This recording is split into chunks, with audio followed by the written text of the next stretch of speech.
Hello guys and welcome to the Traitors US Season 1 official cast ranking, and today we're going to be talking all things Traitors US Season 1. I've just finished the series and I'm ready to rank the players from best to worst.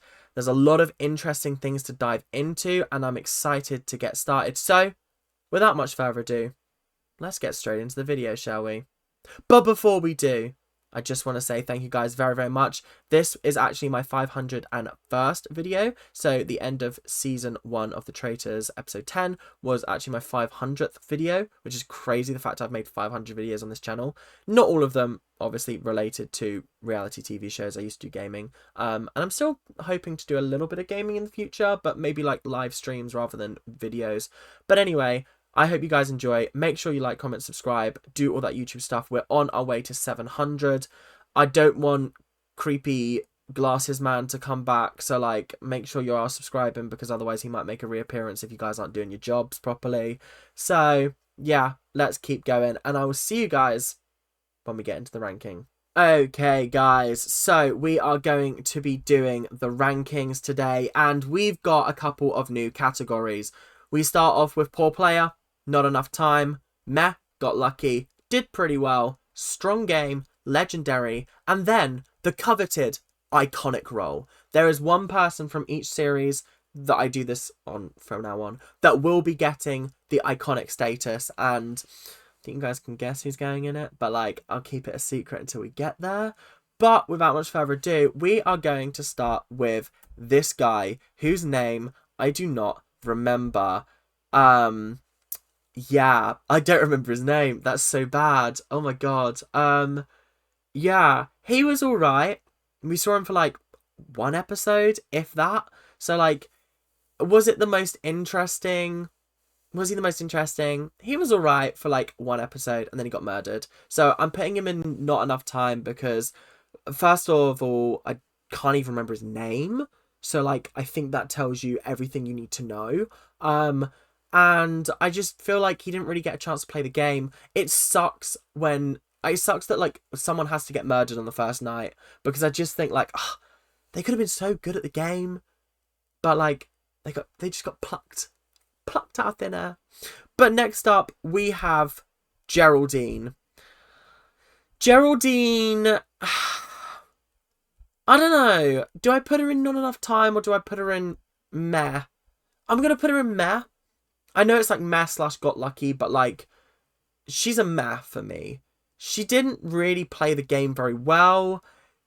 Everyone seemed to suspect her because of like her body language after the first like traitors, like the when they picked the traitors. So like, I don't know. I feel like she didn't really play the game great, but I can't put her in poor player because she didn't do anything wrong. People just started a witch hunt on her for some random reason, and it was mostly led by like Christian and Michael. Christian obviously being a traitor and Michael trying to save his own behind, but like I just feel like she didn't get enough time to properly, I don't know, execute any kind of plan. So yeah, she's gonna go there. But next up we have Baz. Again, I feel like I'm gonna put him top of not enough time. I didn't even get to know him remotely. So, like, I just feel like there just wasn't enough time to get to know him. You're going to be noticing a theme with, like, how it worked. How this works when I'm placing them. Because, like, some of the early people who got murdered, I didn't have any connection to. And so, like, I've got to put him in not enough time because he just didn't do anything for me. And I didn't get enough time to get to know him. So, unfortunately, he has to go. Was it Bam or was it Baz? I'm sure it was Bam, actually. Oh, no, I don't remember. But still, not enough time because I didn't know who it was. Brandy, I'm going to put her in strong game. She was convinced it was Michael, which was misguided. But she also correctly guessed the fact that it was Cirie and Christian from the jump. From the get-go. Like, how? How did she manage that? Yes, she did get voted out in episode 3. Rather shockingly, I thought. I didn't expect her to go episode 3. But she did ride sort of Michael a little bit too hard. She was going in too hard, and so obviously she got voted out. The reason I'm putting her in strong game and not did pretty well is because she guessed 2 out of 3 of the traitors, and she was correct in her assumptions. It's not often that happens so early on in the game, and honestly, I was really impressed. I was really, really impressed. Did she have the evidence for it? No, obviously she didn't. For Christian, she did, kind of. With Cirie, it was kind of just a wild guess, but still, wild guesses in this game, they go a long way. So I have to appreciate that, and I have to put her in strong game. So yeah, I'm putting her there. Next up is Azra. I'm going to put Azra in not enough time. Again, I feel like I didn't really get to know her. I didn't feel like she was like a meh person or a got lucky person because she got murdered like night 3. She was the 3rd person to get murdered. So I feel like there wasn't really enough time for her to play a proper game. And yeah, I just feel like she didn't really do much, I guess, when she was in there. She had that moment with Kyle, and then again, she didn't really do much after that because she got murdered straight away. So moving on to Michael, I've got to be honest, poor player. This poor guy, I don't want to put him in poor player because I feel like he doesn't deserve it. But the way he behaved in that first banishment screwed his game up. Because like the next 2 roundtables, he was playing defense. He went on the offense from the jump, got it wrong, and then it was like defense, defense, defense. Oh, I have anxiety. I have anxiety. And when Brandy was like, well, where's that anxiety tonight? What's going on? Like, I was like, I really just don't know what to think here because, Michael, you're going home at some point, and it sucks because you played yourself, and you played yourself as a fool, and it was tough to watch. It was tough to watch, definitely. Up next is going to be Ryan. Ryan, again, not enough time. I feel like I don't really know him. He was the only one of the celebrities that, like, I didn't actually get to know, and I didn't have a strong feeling on after, like, the 4 or 5 episodes that I was watching him. He started to have some, like, good ideas, but they were mostly They were mostly sort of thought of by Kyle, and he was like, oh yeah, that makes sense. And I don't know, I feel like he just mucked himself up a little bit by befriending Cody as well, because obviously Cody was a traitor, and then Cirie was like, fuck, get this guy out of the game because Cody's going to end up wanting to save him, and that's not going to work well for my game. Yeah, tough one. But again, didn't have enough time with him, so I don't feel that connected to him. So yeah. Next up is Kyle. I'm gonna put Kyle in did pretty well because this man looked suspicious as fuck, but he also did call out Cody. So I'm putting him in did pretty well because he called out Cody. He got everyone's attention on Cody once he got banished, and he kind of acted as a martyr for the group in order to get Cody. So I feel like he did a good job with that. But he was just a little bit suspicious sometimes. Like, some of the things he'd do and say, like, there were some good points about, like, the fact that he would always distract from the person that they were talking about, and they would try and sort of, like, change the conversation or something like that. So I can understand why there was suspicion on Kyle, but I don't know. I feel like he did pretty well, and that's about where I would put him. Moving on to Amanda, not enough time. I feel like I genuinely never got to see anything from Amanda.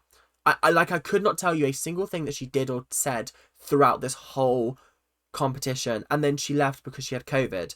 So I can't put her in anything higher than not enough time because the show obviously focused on other people. The show, unfortunately, tended to focus on the people who made it to the end or the people who were going to get banished and who are under suspicion. So the people who got murdered, sometimes, like, I'm noticing a theme here. Murdered, had to leave the game, / murdered. Do you know what I mean? They didn't really focus on them because until, like, halfway through the game, the murders weren't strategic. They were kind of just like, oh, let's kill this person off. Chaos. It will cause chaos. And so we didn't really get to see a lot from the people who did get murdered because it just didn't work out that way. Up next we have Cody, and honestly, Cody, I want to put you in strong game, but I'm going to put you in top of did pretty well because you mucked yourself up by lying to Kyle about what Ryan said on his last night. I don't know what possessed you to do that, but it ruined your game because essentially Christian and Cirie turned on you because they saw that you were untrustworthy, or you were not making moves that were best for the game as a whole, but for his game. And so they had to cut him loose. It's tough because like I think it ended up coming down to if Cody hadn't, if the two traitors hadn't voted for Cody, he would have stayed. So he just mucked up. But I don't want to put him any lower because up until he made that mistake, no one was really questioning him. No one really thought it was him until he made that mistake. And that's when obviously people started to be like, hey, yo, maybe he is actually a traitor. And he obviously was. So you gotta give credit where credit's due. He did a good job, but he just didn't do a good enough job to get any higher than strong game. Then did pretty well. I'm going to put Angelica down in poor player. I don't think she made a good move this entire game. In fact, I've got my notebook here. Let me look and see whether she voted out Cody. Because if she voted out Cody, I'll move her up to meh, got lucky. But I don't think she did. Angelica, oh, she did vote for Cody. Okay, I'll stay true to my word. I'll move her up to meh, got lucky. She just had no clue what was going on and then got murdered, basically, because the other two were put up there as pawns. Not pawns, as shields. And to make them look guilty. She just had no game about her. There was not a single ounce of, I'm here to find the traitors. It was just, I'm confused. I don't know what's going on. It's like, that's why no one wants to talk game with you, because you don't have a clue. You don't know what's going on. You don't actually, like, have any investment in this game because you're kind of just bumbling from day to day to day. Like, it's not okay. So yeah, I don't know. I would have to put Angelica there because I just don't think she can go any higher. I don't think she did pretty well either. Like, she kind of just made it as far as she could because there were other people to kill, and then she got put on trial and then killed. Yeah, literally. What the fuck? Shelby. Oh, bless Shelby. I'm going to put her did pretty well. Purely because... it's tough. I'm really trying to justify putting her in did pretty well because I don't think she actually played a very, very good game. I just really liked her. And I think she did well to sort of straddle the line between not being suspicious and being suspicious. Like, she was very good at walking that fine line of being faithful and not appearing suspicious until she didn't vote for Cody, and then it just looked a bit sus on her. Yeah, it was tough. It was tough because I also thought, like, she just didn't seem like a traitor. Her entire persona was not traitorish in the slightest. So I don't know, I feel like she did. And okay, this is the justification for she did pretty well. I personally think whenever she spoke at the round table, she spoke eloquently and she convinced me. Like, if I was sat at that table when Rachel was like, this is the reason why I think you're a traitor, and she was like, here's the reason why that doesn't prove I'm a traitor, and she was like systematically like cutting it every single time. I was gutted when she left. I really, really was, because I thought she was actually a very, very intelligent woman, and she actually could have potentially cracked the case wide open if she just had a couple more episodes. So I'm putting her in did pretty well. I don't care what you say. If you disagree with me in the comments, fine, but that's how I feel. Up next is Rachel. Is it bad if I put her there? Is it bad? Because my justification for this is she thought it was Kate so badly and it wasn't, obviously. And so I can't put her any higher than that because I don't think she played a very good game. She appeared suspicious. I knew she was faithful, and so, like, everything she did and said, like, in my head was like, oh, but she's a faithful, so, like, chill, chill, chill. But I can see why she didn't. Yeah. I can see why she was voted out. And I think the way she behaved in her final banishment, yes, it was utterly heartbreaking. But if I was sat around that table and she was doing that, I think I would vote for her as well. Because I would just be like, I don't want this energy in the game anymore. Like, it's a negative energy that just, like, I don't feel like I need. So, like, as much as I did enjoy Rachel to an extent on this series, she played herself. She really did. And she let herself down, if I'm being 100% honest. Yeah. Next up. Now, this is where it gets tricky.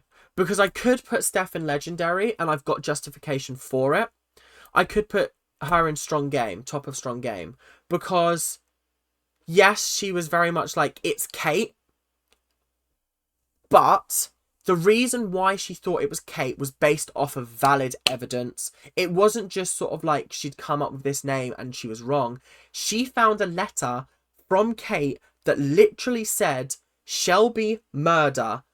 And was it Angelica or Amanda? I can't remember. Amanda, on like the list of killing. So immediately you're thinking, yeah, Kate's a traitor. So the reason why I can't be harsh on sort of Stephanie for thinking that Kate is a traitor is because of this valid evidence. There was valid evidence against her. But to Stephanie's credit, she got Cody out. She was very vocal about Christian lying about the recruitment. So I feel like she played a very, very good game as a faithful. When I do these rankings, some people got really angry with me for putting Sam so low on the Australia season 2 one. But you've got to appreciate that playing the game as a faithful and a traitor are two different games.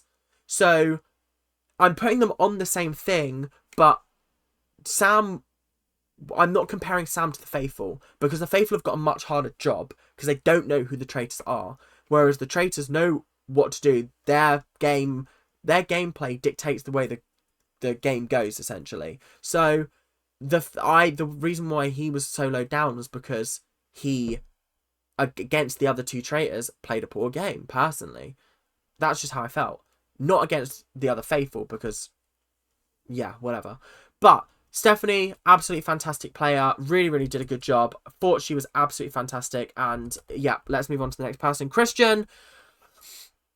I'm going to put him below Stephanie, just because he could have been in Legendary, because this man gave zero fucks and people just weren't cottoning on. And then as soon as he was like, guys, I got recruited last night, but I said no, because I love you guys too much. Everyone was like, traitor. And it fucked his game up. Oh! Was he a better traitor than Cody? Yes, he was. He lasted much longer, remained undetected for much longer. But this man could have made it to the final if he had just kept his mouth shut and not made such a bold, brave mood. And once again, he was a liability, so the traitors had to take him out of the game. It was Cirie and Ari's votes that knocked him out, because it could have been a 2v2. They had the deciding votes and they decided to both go for Christian and get him out of the game. So I can't put him any higher than Strong Game. I can't, because he just didn't play a very, very strong game. So yeah, that's just how I feel. Kate, she's going an iconic status.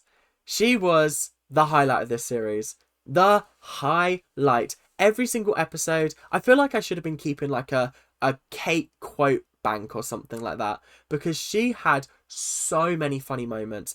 Every time it cut to a confessional, I was howling. Every time she was just like standing on her own, looking out across the Scottish Highlands, I was cackling to myself because I thought this woman gives main character energy. She knows that she is TV gold, and so she's giving us TV gold. And I'm so happy because this woman made this series. There, I said it. She made the series. Like, there's another person that was very close to getting iconic status, but the only reason why I'm not putting them in iconic status is because, like, I think there's a better place for them. But Kate, if you weren't going to be there, you'd be in, like, did pretty well. But I'm giving you iconic status because you made the series so much more enjoyable. And I'm sorry, but this woman was suspected to be a traitor from episode 3 and managed to survive every single round table until the very, very final one. And even then, it was only because, like, Cirie was planning on backstabbing Ari in the end, and she needed her little trio on side, or her, like, double act on side, Quentin and Andy. So I gotta hand it to her. She did a fantastic, fantastic job. Ari's up next. I'm gonna put him in the top of did pretty well. He came into the game late as a traitor.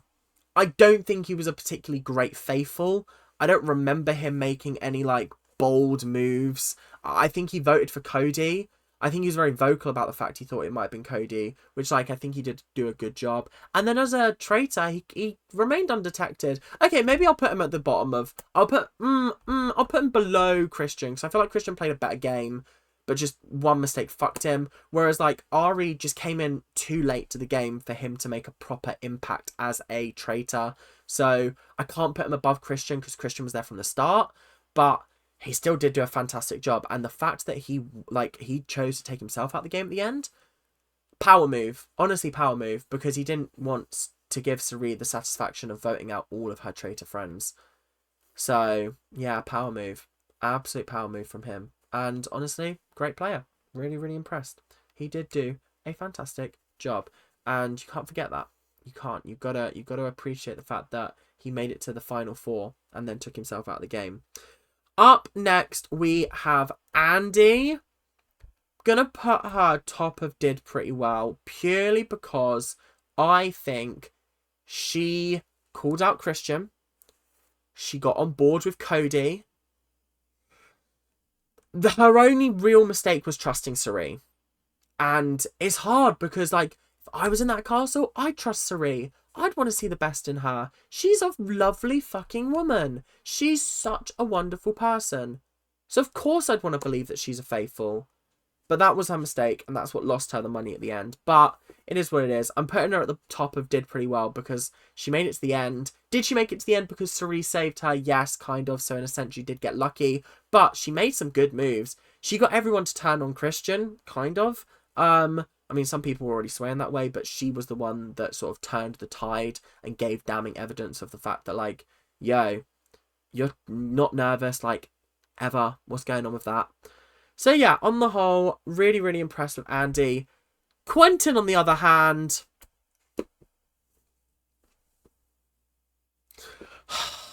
Oh, I don't want to put him in poor player. Oh, no, I'm putting him in poor player. Oh, this man, right, every single time they voted out a traitor, voted for Kate. This guy was refusing to look at other evidence and was just so focused on her that, like, I was just sort of like, really? Like, what's your play here? What's happening? Because, like, from the way I understand it, you said yourself, I think she could be a faithful, but she's a bad faithful. So, like, why did you keep voting for her? Why both times when there was a traitor with good evidence against them, did you still go, I'm voting for you, Kate. I'm voting for you. It's like, why? I feel like it's mean to put him down in poor player. Oh, I'm going to move him. I'm going to be nice. I'm going to put him above Angelica because at least he survived till the end. But, like, it's just really, really frustrated me. The reason he's below Rachel is because Rachel at least helped get Cody out. Whereas, like, Quentin, you just didn't do anything noteworthy in this game. Apart from make it top 3 and lose. Do you know what I mean? So, like, I gotta respect the hustle, but it is what it is.